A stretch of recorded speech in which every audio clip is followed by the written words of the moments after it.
कर्मों का फल किसी ने सच ही कहा है, दूसरों के साथ किया हुआ छल बर्बादी के सारे रास्ते खोल देता है। अगर आप किसी के साथ गलत करते हैं तो आपके साथ भी गलत होगा। उस समय यह बात हमें समझ नहीं आती है, लेकिन देर से ही सही कर्मों की सजा जरूर मिलती है। आप इससे कभी बच नहीं सकते। जो आपने किया है उसका अंजाम आपको हर हाल में भोगना ही पड़ेगा। और यह कहावत कितना सही है, यह हम इस कहानी के द्वारा समझेंगे। जब गौतम बुद्ध एक सभा कर रहे थे, तभी एक व्यक्ति ने उनसे पूछा, हे बुद्ध, कर्मों का फल कैसे मिलता है? अगर बुरे कर्मों का फल मिलता है तो अच्छे कर्म कैसे किए जाते हैं? गौतम बुद्ध ने कहा, मैं तुम्हें एक कहानी सुनाता हूँ, तुम इसे ध्यान से सुनो। महात्मा बुद्ध बोले, बहुत समय पहले की बात है। रामू और श्यामू नाम के दो भाई एक गांव में रहते थे।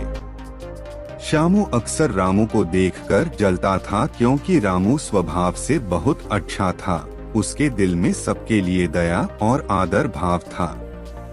श्यामू का स्वभाव ऐसा था कि उसके दिल में दूसरों के लिए कोई दया नहीं था। वह हमेशा दूसरों का अनादर करता और नुकसान पहुंचाते रहता था। धीरे धीरे काफी वक्त गुजर गया। रामू श्यामू के माँ बाप इस दुनिया में नहीं रहे।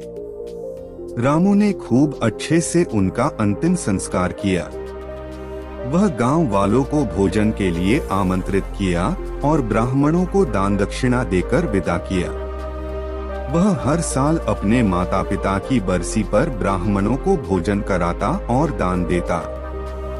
यह सब चीजें श्यामू को पसंद नहीं आती थी और वह रामू से जलते रहता था। एक बार अपने माता पिता की बरसी पर रामू ने अपने राज्य के राजा को आदर सत्कार के साथ बुलाया और राजा के सामने ब्राह्मणों और पूरे गांव को खाना खिलाया। ब्राह्मणों को दान भी दिया ताकि उसके माता पिता स्वर्ग में खुश रह सकें। तभी राजा ने श्यामू से पूछा, तुम्हारा भाई तुम्हारे माता पिता के लिए इतना कुछ करता है, तुम ऐसा क्यों नहीं करते हो? क्या तुम्हें यह समझ नहीं आता कि तुम भी अपने माता पिता के लिए कुछ कर सकते हो? श्यामू ने कुछ नहीं कहा और चुपचाप वहां से चला गया।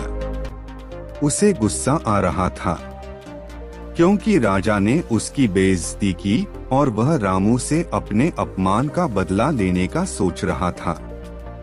अगले दिन ढोंग करना शुरू करता है। नगर के सामने जोर जोर से चीखने लगता है, मेरे माँ बाप मेरे सपने में आए थे। वह स्वर्ग में खुश नहीं है कि कोई वहां जाकर उन्हें खाना बनाकर खिलाएं, वो तभी खुश रहेंगे। उन्होंने मुझसे सपने में कहा था, रामू को मेरे पास भेज दो, वह उनकी बहुत सेवा करता है, वह इसके साथ बहुत खुश रहेंगे। राजा कहते हैं, यह तो अच्छी बात है, लेकिन इसके लिए तो रामू को मरना पड़ेगा। रामू को यह सब समझ आ गया था कि यह सब केवल उसे फंसाने की चाल है, लेकिन वह फिर भी कहता है, चलो इस बहाने सेवा करता हूँ, और उसने मरने के लिए तैयारी करना शुरू कर दी। वह राजा से कहता है, महाराज, आप अगले दिन नदी किनारे एक नाव का बंदोबस्त कराएं। मैं नाव से कूदकर नदी में अपनी जान दे दूंगा और फिर स्वर्ग में जाकर अपनी माँ बाप की सेवा करूंगा। राजा ने कहा, ठीक है, अगले दिन इन सभी चीजों की व्यवस्था कर दिया जाएगा।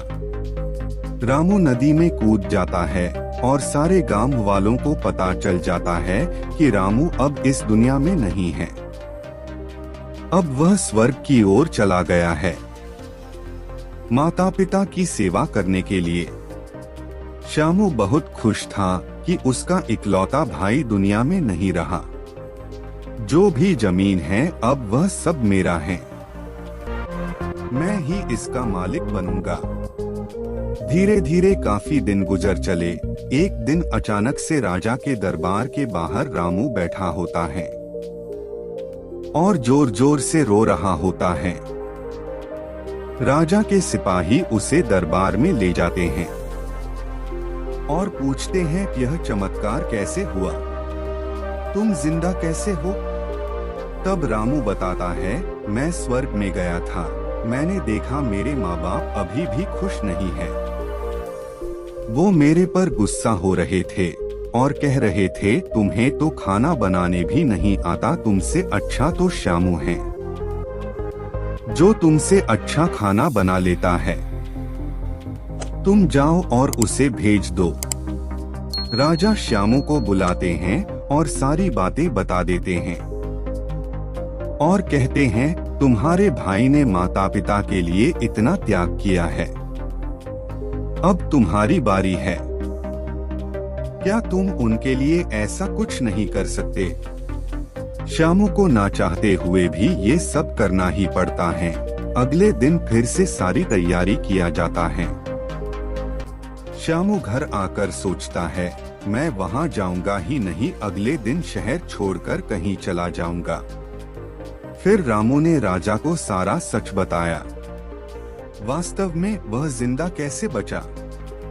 उसने पहले ही मछुआरे से बात कर ली थी, जिससे उसकी जान बची और वह 1 महीने तक नगर से दूर रहा था। फिर सही समय पर राज्य में लौट आया। वह यह सब केवल इसलिए किया क्योंकि वह श्यामू को एक सबक सिखाना चाहता था। इधर श्यामू शहर छोड़कर जाने का योजना बना चुका था। अपने योजना के अनुसार वह रात के अंधेरे में ही घर छोड़कर भाग जाता है।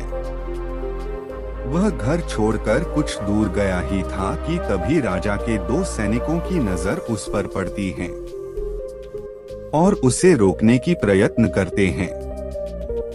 श्यामू और सैनिकों के मध्य हाथापाई और लड़ाई शुरू हो जाती है। श्यामू गुस्से में आकर एक सैनिक के सिर पर पत्थर से मारता है। सिर पर चोट लगने से उसकी मौत हो जाती है।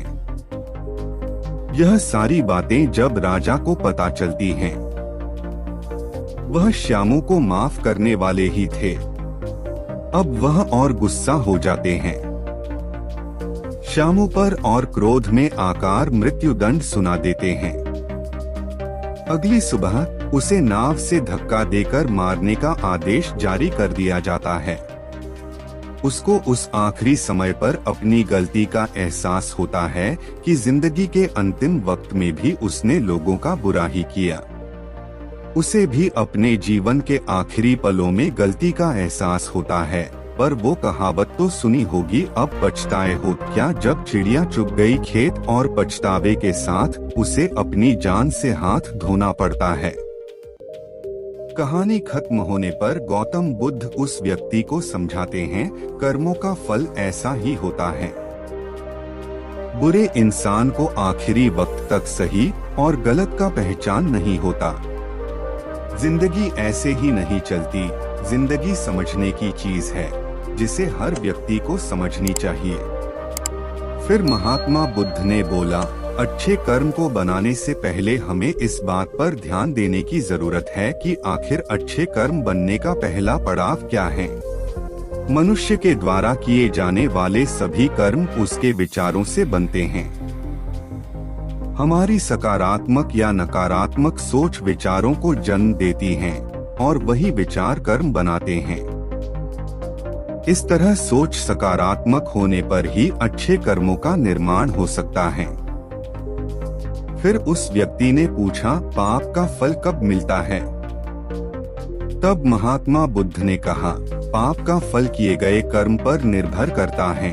अगर आप किसी के साथ गलत करते हैं तो आपके साथ भी जरूर गलत होगा। जब तुम दूसरों के लिए अच्छा करते हो तो बदले में तुम्हारे साथ भी अच्छा होता है।